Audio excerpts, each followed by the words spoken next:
Let's see what these scoundrels are doing to cheat. Teachers, what is the cleverest or dumbest way you've seen a student cheat?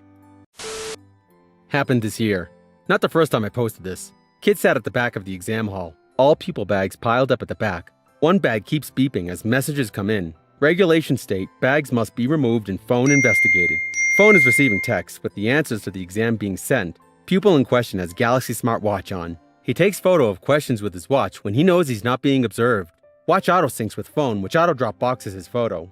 Parent at the other end then accessing Dropbox to see questions and replying with answers. Phone sends text message to the watch. Kid effed up and was caught because he forgot to put his phone on silence. Was a mock exam. I still don't know if they were doing this as a trial run or were just a little dumb. Years ago, I was an assistant language teacher in the JET program. I was crap at Japanese. I could buy stuff and manage, but, well, crap. I decided I would learn some kanji. So I applied for the 10th level of the Kanji Kaiten, a test of kanji knowledge for Japanese speakers, and this was the easiest level. So, I showed up for the test, surrounded by 5 and 6-year-olds, which, given I'm 180 centimeters and 100 kilos, was amusing. Lots of first-year elementary students going, "Whoa, look at that big foreigner," basically. Anyway, I took the test, and part of it is translating one form of phonetic Japanese to another hiragana to katakana. In particular, one question was asking me the katakana version of you. I blanked. I quickly looked through the test to see if they used the character, as I was sure I'd recognize it if I saw it. No dice.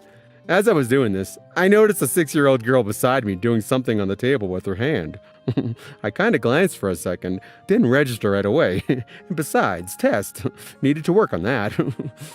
At the end of the test, they gave you the answers right away, and this question was sticking in my head, so I checked it out. Ah, you, of course. And that's when I realized the 6-year-old beside me had been drawing that character on the table. She had seen me struggling and decided to help, and I was too dumb to understand it. 6-year-old tried to help me cheat at a kanji test, but I'm dumber than a first grader. My PhD advisor shared this story with me. He was teaching an organic chemistry class, and after the exams, the students could look over their midterms and submit them for regrades if they believed there was a grading error on their test. A certain clever student used whiteout to turn a couple of particularly low-scoring pages of his exam blank, then photocopied these pages. With these blank exam sheets in hand, he then correctly answered the questions on the page and used red pen to grade these phony correct responses as incorrect. He carefully restapled these pages into his original exam and submitted the doctor test for a regrade. When my professor saw how utterly horrible the grading errors were, he became suspicious. He went into the lab and examined this exam under a black light. What he discovered confirmed his suspicions. 7 to 10 pages of the exam glowed green, while the other 3 pages, the ones with the blatant grading errors, fluorescent blue. Conveniently, the next lecture for the class was on photochemistry. He began this class by discussing the nature of fluorescence. He explained how many organic materials contain highly conjugated molecules that can absorb light and re-emit it at longer wavelengths. In fact, many naturally occurring materials such as cotton, wood, and paper contain polymeric molecules called lignins that exhibit this property. He explained that different paper processing methods could lead to different ratios of these compounds, and thus no 2 batches of paper were ever exactly alike. He brought out the doctored exam and a UV light, then demonstrated in front of the entire class how most of the pages of the midterm glowed green, but certain pages glowed blue. He then said, "To the student who submitted this exam, and you know who you are, would you please see me after class? We need to discuss your continued enrollment at this institution." He showed up after class in tears and admitted the whole thing. He failed the course. I had a guy in my Spanish class who lived in Spain for most of his childhood. He finished our final in about 15 minutes, then went to the bathroom. Another guy went to the bathroom 5 minutes later, and when they got out, they changed places. Spanish guy took another 15 minutes to finish his final too. Went back to the back room and took another student's seat. He did this with about 10 students. They all graduated with A's. Some people are doubting the legitimacy of the story, so I'll just explain how we do it in Denmark. In Denmark, We get volunteers to monitor our exams, mostly people from the retirement home. He could easily have asked different people every time, and there is very little chance they even remembered him. The entire exam is 4 hours long, so he had plenty of time. Wow, glad you guys liked the story. Just wanted to mention, I asked my advisor about this today, and he confirmed with me that this story is 100% true. He also mentioned that there were approximately 400 students in the lecture hall when he did this demonstration. The sound of hundreds of students collectively saying, "Holy sh!" was apparently ear-deafening. It took about 5 minutes for people to calm down enough for the lecture to continue. Thanks for popping my gold cherry. Be cool. Stay in school.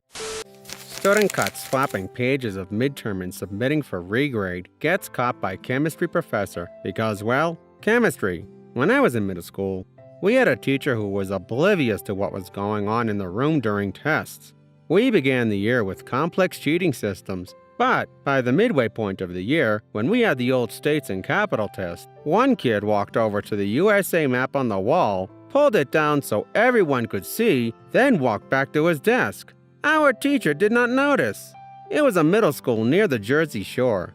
Shoot me a PM if you still think we might know each other. Also, 99% sure the teacher cared and didn't know. First year teacher, we took advantage of a lot, but she was trying still. The most clever was when students would take their online quizzes. They'd have to take them in the lab on campus with a proctor.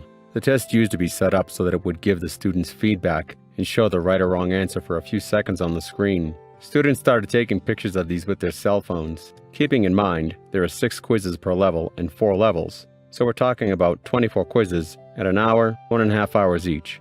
Enough students started doing this when the teacher wasn't looking. Classroom setup not really conducive to keeping an eye on every student all the time. That they had accumulated basically all the right and wrong answers for every question in every quiz. We teachers found out and had to throw away all our tests and rewrite them from scratch.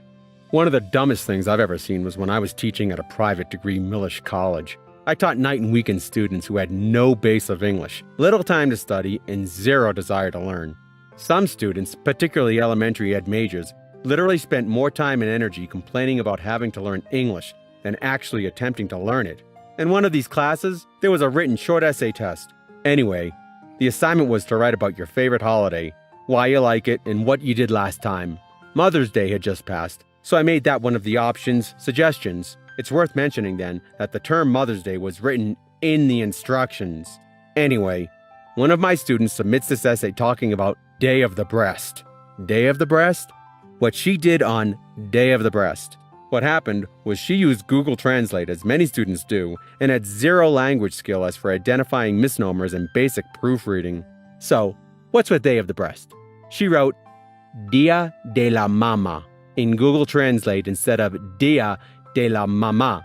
Another time, one of my college professors told a story about a student who emailed him a Word document filled with random symbols to make it seem as though the file was corrupted so he could have more time writing his paper. This professor was very tech-savvy and figured it out pretty quick. When I was a freshman in college, first semester, I was in an intro biology course. It was a big class, probably 200 students. The syllabus stated there would be 5 exams throughout the semester, and at this point, we had already taken the first one and knew that the exam consisted of 40 multiple-choice questions, each worth 2.5 points. So, the night before the second exam, I was studying in the library and overheard 3 guys coming up with a plan to share answers. The number of times that they scratched their nail against the desk and tapped their pencil corresponded to the question number and the answer, respectively. On the day of the exam, I listened to their scratching and tapping as a reference to double-check all my answers. I don't know what they scored, but I raked in that sweet 95. I thought this would get buried at the bottom, so I didn't really get into the mechanics of their cheating system. Just to address the questions. For the questions, they had scratched their nails for the 1s and clicked their pens for 5s, I think. Either that, or it was every 10. To be honest, I don't remember perfectly. It was a few years ago, but I think that's how they did it. Oh, also, they had a way to ask each other to repeat a question, but I forgot how they did it. Another story I have is I had a TI-83, and before every test, our teacher would check our calculators and make sure the RAM and archive was cleared and all programs were erased. I wrote a program that brought up the RAM, cleared message, but it did nothing. I then proceeded to write all notes and cheats in individual programs to put them up during the test. Worked flawlessly throughout high school. I wrote about a 4 formula on a glazed donut in tan-colored Sharpie in high school for a pre-calc quiz. I had forgotten we had a quiz that morning until about 10 minutes before class, and it seemed like the best option. It was a short quiz, and I got a 100. Also, the cleverest is by bringing every bit of information into the test with them. In their brain, it's called studying. Another story from my middle school. In 7th grade, one of my pals showed me a very detailed map of the USA that he had drawn on his leg, labeled the states' abbreviations. We were being quizzed on the states that day. He got a C on the quiz. Girl recorded the answers to a test on an MP3 player. She ran a single headphone up her shirt, taped it to the back of her neck, and then to her ear. The thing is, she wore her hair the same way every day. It went just past her shoulders, so her hair hid everything perfectly, and she looked no different than she did any other day. It worked flawlessly. Should have mentioned this originally, but I wasn't the teacher. I was another student at the time, and she told me about it after the fact. Oops! She knew the answers beforehand because it was a test based on memorization, like a spelling test.